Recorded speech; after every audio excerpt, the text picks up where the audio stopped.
નમસ્કાર. ક્રેક જીપીએસસીમાં આપ સર્વનું સ્વાગત છે. અંગ્રેજીના મહત્ત્વના પ્રશ્નો અને એમાં આપણે સિરીઝને આગળ વધારી રહ્યા છીએ અને એમાં ખાસ કરી અને પેપર સોલ્યુશન્સ જોઈએ છીએ.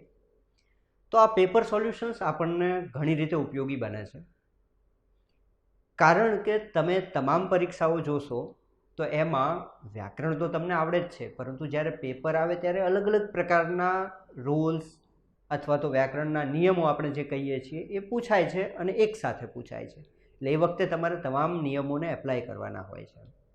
તો એ દ્રષ્ટિએ જોવા જઈએ તો પણ પેપર સોલ્યુશન્સ આપણને હેલ્પ કરે છે, પરંતુ ખાસ એક મહત્ત્વની બાબત એ છે કે દરેક પ્રશ્નપત્ર તમે ઉઠાવશો તેમાં એક કે બે પ્રશ્નો કંઈક નવા પ્રકારના દર વખતે જોવા મળશે.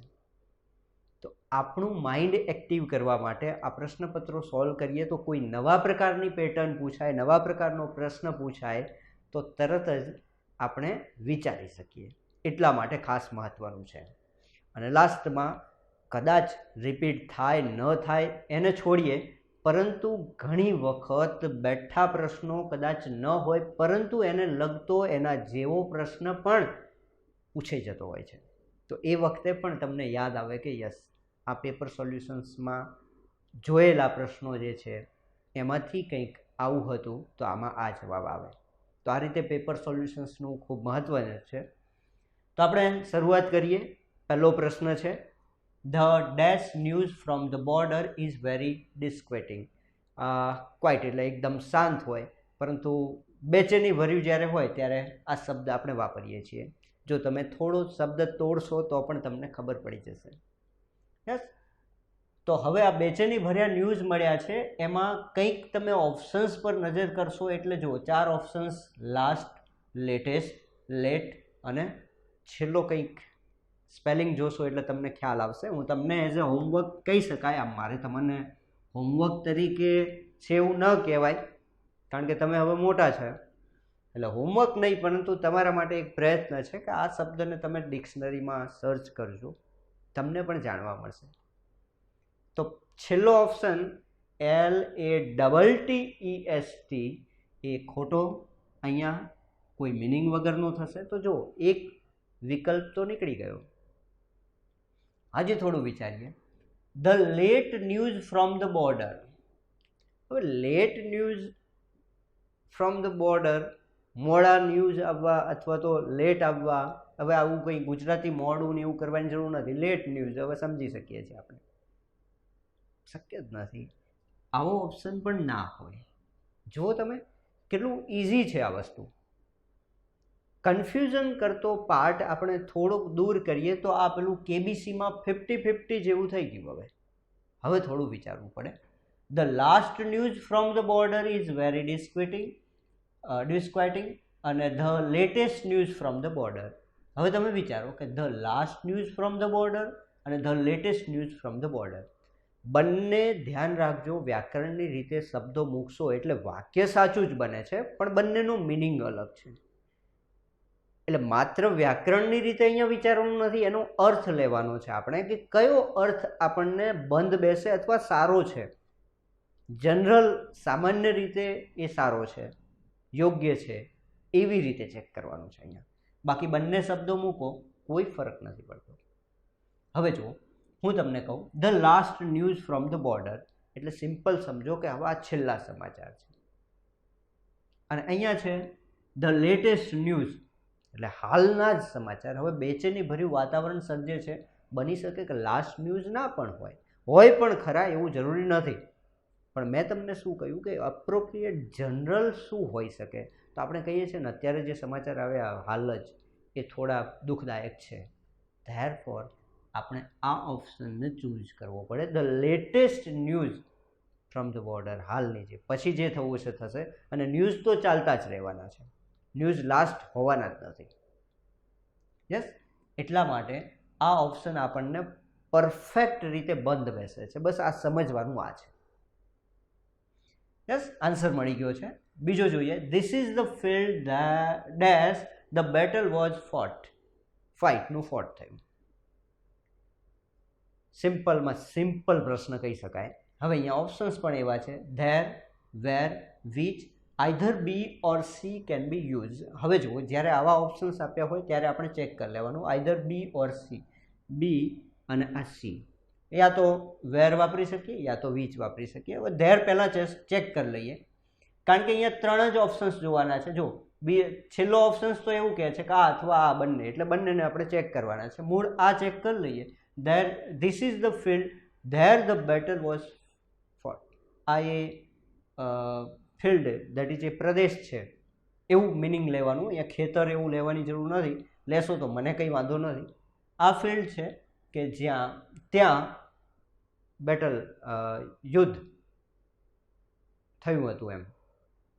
તો અહીંયા there, this is the field there the battle was fought. આવું આપણે ન કરીએ. કેમ? તો કે આ એ ફિલ્ડ છે જ્યાં, ગુજરાતી જસ્ટ મૂકીએ છીએ, પછી તો ઇંગ્લિશ તો નીચે ઓપ્શનમાં છે, જ્યાં ધ બેટલ વોઝ ફોટ. તો અહીંયા જ્યાંનો મિનિંગ લેવાનો છે, ત્યાંનો નહીં. ધેર એટલે ત્યાં થાય. તો હવે 2 ઓપ્શન્સ છે આપણી પાસે. બંને આ તો સાચા હશે તો ડી આપણે આપીશું, પણ બંનેમાંથી કોઈ એક હોય તો પછી સીધો જવાબ છે. હવે જો, જ્યાંનો મિનિંગ દર્શાવતો શબ્દ આપણે અનેકવાર પેપર સોલ્યુશન્સમાં પણ કરી ચૂક્યા છીએ કે વેર થાય. This is the field where, કે જ્યાં the battle was fought. Perfect બેસી ગયું. પણ ડી ઓપ્શનના લીધે આ ચૂઝ કરવું પડે, ચેક કરવું પડે. Which, this is the field which the battle was fought. Which જે, આવો કંઈક મિનિંગ એનો થયો. ધીસ ઇઝ ધ ફિલ્ડ જે ધ બેટલ વોઝ ફોટ. ના બસ બરાબર, જેનો મિનિંગ નથી, જ્યાં છે. કેમ આવું થયું? તો કે આ જે ફિલ્ડ છે ત્યાં બેટલ યુદ્ધ થયેલું હતું, આ સ્થળનો ઉલ્લેખ છે અને સ્થળના ઉલ્લેખ માટે વેર વપરાય, એટલે આ રોંગ છે. આ રોંગ થશે એટલે ડી તો ઓટોમેટિક રોંગ થઈ ગયો. તો સાચો જવાબ છે where. Though he started early but he arrived last, omit proper word. આ પ્રશ્નમાં મીન્સ કે આ પ્રશ્નપત્રમાં આ જે પ્રશ્ન છે એ એક સારો પૂછાયો છે, અલગ પ્રકારનો છે. તમારે ઓમિટ પ્રોપર વર્ડ, ઓમિટ એટલે દૂર કરવો, કોઈ પ્રોપર વર્ડ છે આમાંથી એ કાઢી નાખવાનો છે. કયો કાઢવો એ વિચારવાનું છે. હવે ઓપ્શન્સ છે, યા તો ધો આ નીકળે, યા તો આ નીકળશે, યા તો લાસ્ટ એટલે આ નીકળશે, યા તો આ નીકળશે. આ 4માંથી એક કાઢવાના છે, આપણે ઓમિટ કરવાનું છે. હવે જો, ધો હી સ્ટાર્ટેડ અર્લી, તેણે વહેલાસર સ્ટાર્ટ કર્યું હતું. સ્ટાર્ટેડ અર્લી, સોરી, ધો હી સ્ટાર્ટેડ અર્લી, તેણે વહેલાસર સ્ટાર્ટ કર્યું હોવા છતાં, ધોનો મિનિંગ છતાં પણ થાય. બટ હી અરાઇવ્ડ લાસ્ટ, પણ તે છેલ્લો આવ્યો. અરાઇવ પણ તે છેલ્લો આવ્યો. તેણે વહેલાસર સ્ટાર્ટ શરૂ કર્યું હોવા છતાં પણ 2 વખત આવ્યું પણ, કારણ કે બટનો મિનિંગ પણ છે અને ધોનો મિનિંગ છતાં પણ છે. એનો અર્થ એવો થયો કે છતાં પણ, વહેલું સ્ટાર્ટ કર્યું હોવા છતાં પણ તે મોડો આવ્યો. હી અરાઇવ્ડ લાસ્ટ. તો બટ એ નકામો શબ્દ છે, તો આપણે તરત આન્સર આપી શકીએ. અહીંયા બટ છે, બાકી બધું પ્રોપર છે, એટલે જોવાની જરૂર નથી. અહીંયા દૂર કરવાનો છે, એટલે આપણે આ દૂર કરી નાખીએ તો આનો પ્રોપર મિનિંગ આપણને ખ્યાલ આવી જાય છે. નેક્સ્ટ પ્રશ્ન, my children love dash but I like. ખરેખર જબરજસ્ત પ્રશ્ન છે આ પ્રશ્ન. મને નથી ખબર કે ફાઇનલ આન્સર કીમાં કે કદાચ આપી હોય કે જ્યાં આપી હોય શું આન્સર છે, પણ જબરજસ્ત છે આ પ્રશ્ન. ખરેખર આ પ્રશ્નનો કોઈ જવાબ આપી જ ન શકાય એવો પ્રશ્ન છે. આ મેં ફર્સ્ટ ટાઈમ જોયો આવો. કારણ શું છે હું કહું તમને, આપણે ચર્ચા કરીએ. કદાચ આવા પ્રશ્નો આવે તો આપણે શું કરવું, અથવા કયો આન્સર આપી દેવો, યોગ્ય કયો રહે. છેલ્લે તો આપણે શું છે, કદાચ છોડી દેશો તો ચાલશે, પણ યોગ્ય આપવો હોય તો આપણે આપણા માનસિક રીતે કયો આપી શકીએ એ ચેક કરવાનું છે આમાં. કદાચ શું થયું ફાઇનલ આન્સર કીમાં એ મને નથી ખ્યાલ, પણ આપણે જસ્ટ જોઈએ. My children love dash but I like. હવે હું તમને ચર્ચા કરું, સમજાવું. માય ચિલ્ડ્રન લવ બે જ વસ્તુ છે, સી સાઈડ અને હિલ્સ વિશેની વાત છે. સી સાઈડ સમુદ્રના કિનારે, મીન્સ કે સી સાઈડ અને હિલ્સ ટેકરીઓ. My children love C side but I like hills. પહેલો ઓપ્શન આપણે વિચારીએ છીએ કે ચિલ્ડ્રન છે મારા, જે પણ ચિલ્ડ્રન છે, બાળકો છે, એમને સી સાઈડ ગમે છે, બટ આઈ લાઈક હિલ્સ, મને હિલ્સ ગમે છે. Okay, clear. ચલો, કોઈ વાંધો નહીં, વાક્ય સાચું બને છે. અહીંયા જુઓ શું કર્યું એણે. સી ઓપ્શન છે આ. સી સાઈડને આમ નાખ્યું અને આમ નાખ્યું. My children love hills but I like C side. Simple.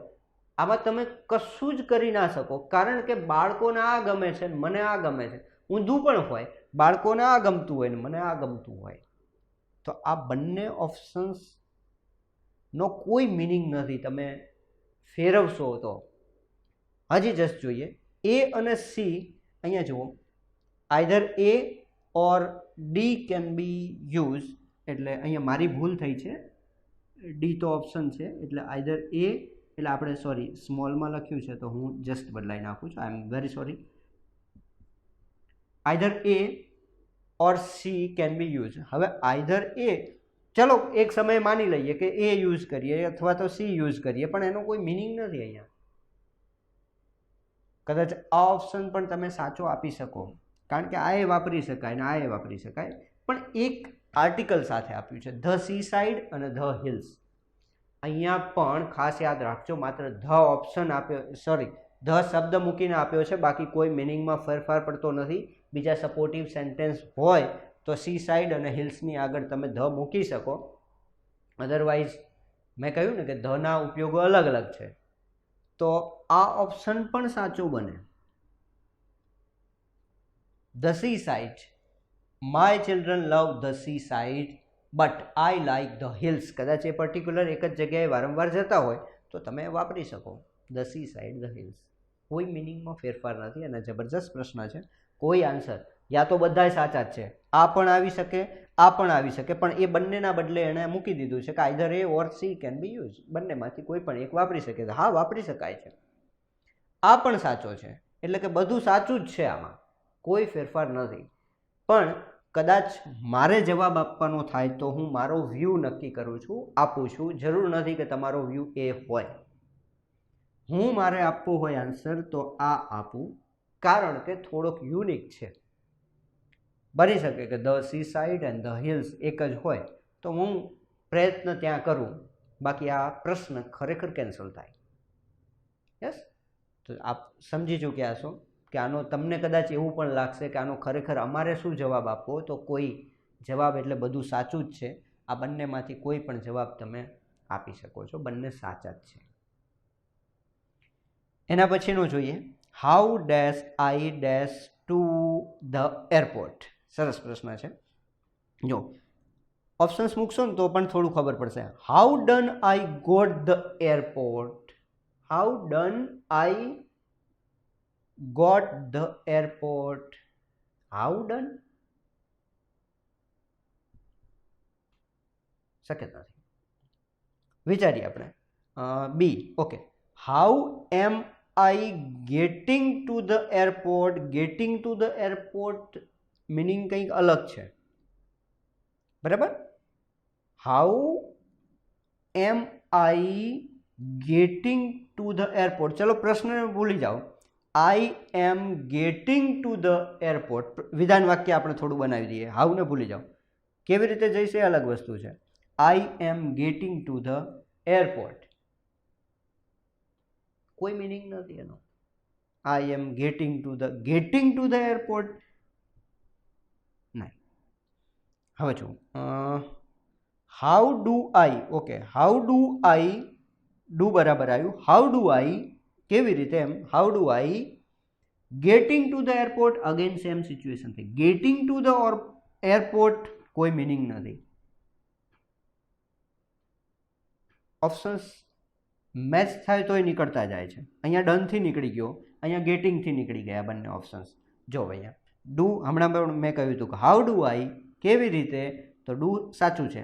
How do I get two the airport, આ સાચું થયું. એટલે અહીંયા option do, how do I get two the airport, તો આ એકદમ પ્રોપર આન્સર થયો. એટલે કે સાચો ઓપ્શન છે ડી. ક્લિયર છે? હજી પણ બીજા અવનવા એમાં પણ વિશેષ પ્રશ્નો જે પૂછાયા છે એને પણ જોઈએ. નેક્સ્ટ પ્રશ્ન જોઈએ તો the shampoo smells dash jasmine.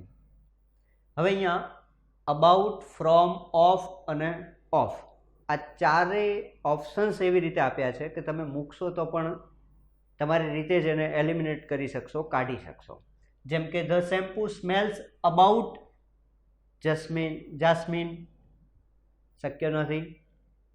Smells from jasmine, shampoo smells from jasmine, એમાંથી ના આવી શકે.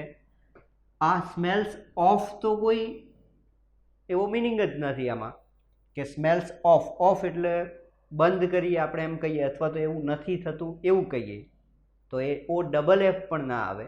તો એક જ ઓપ્શન બચે છે સ્મેલ્સ ઓફ જાસ્મિન. અહીંયા લાઈક પણ હોઈ શકે.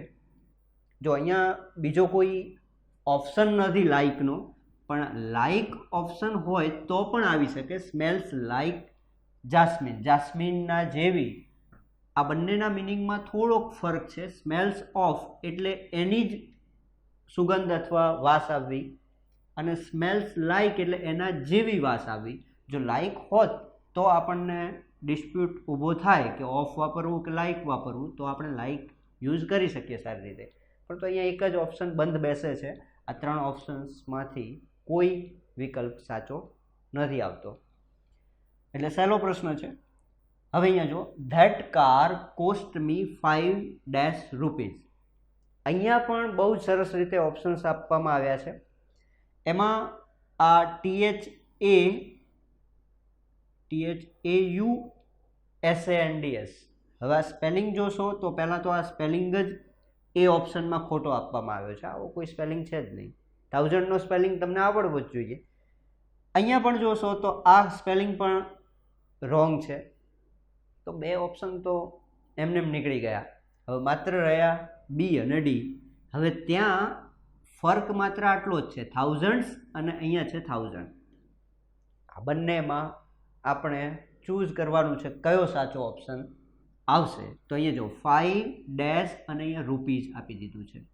સામાન્યપણે વિચારીએ કશું કદાચ ના ખબર પડતી હોય તોય એમને આન્સર આપી શકીએ કે ભાઈ રૂપીઝ તો આપી દીધું છે ત્યાં બહુવચન, તો અહીંયા બહુવચનની જરૂર નથી.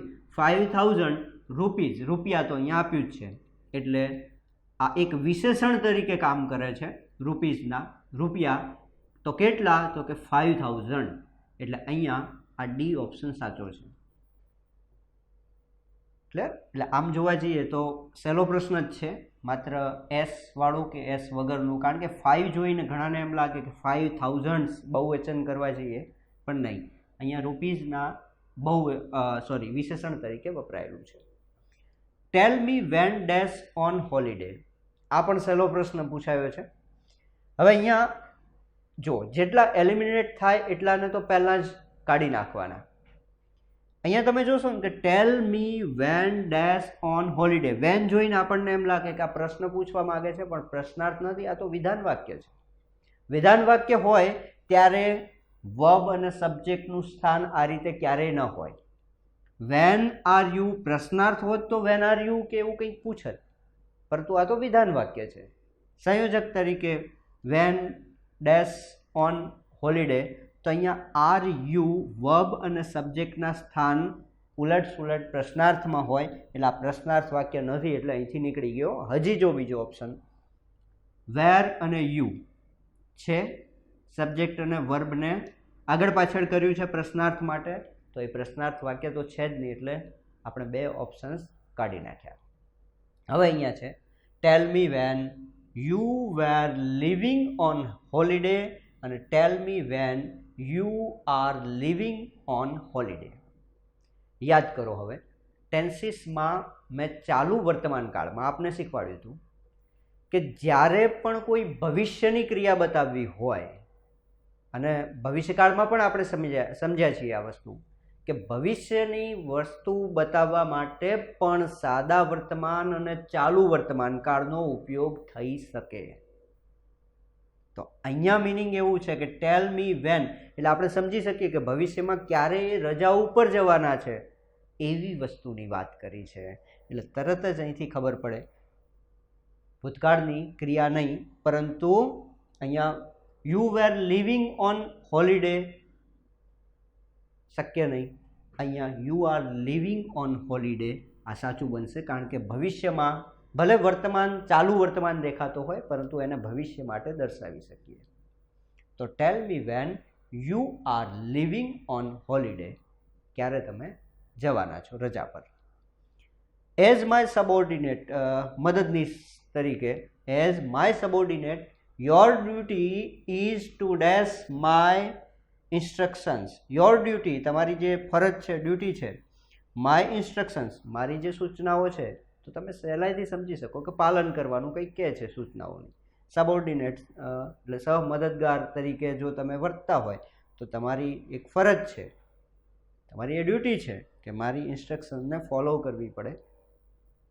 તો અહીંયા એવો મિનિંગ કયો બતાવે છે? તો આ બધા મિનિંગ્સ તમારે એકવાર ડિક્શનરીમાં સર્ચ કરવાના છે. કેરી તમે જોશો ડિક્શનરીમાં એટલે એની સાથે તમામ વિથ પણ વાપર્યું હશે, થ્રુ પણ વાપર્યું હશે, આઉટ પણ વાપર્યું હશે.